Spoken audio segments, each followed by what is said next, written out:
এরপরে আবার নেতারা বক্তব্য দেয় বিশ্বের সহমণিকে যেখানে বাবা সাইজ করবা মানে আমার বাড়ি হইবে কথা বুঝে।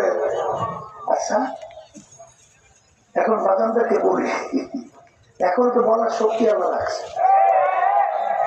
যদি না বলি ওই হাদিসের অর্থ কি করবে? আল্লাহ রাসূল সাল্লাল্লাহু আলাইহি ওয়াসাল্লাম কি বলছেন? আস-সাকিতু আনিল হাক্কি ফাহুয়া শায়তানুন আখরাস,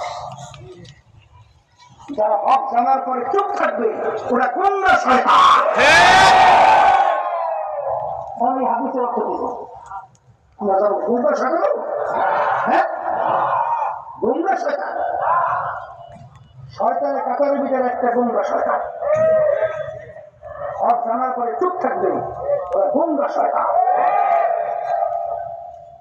এই জন্য আমার বাচ্চাদেরকে বলবো, সাধ্য শক্তি আছে, যত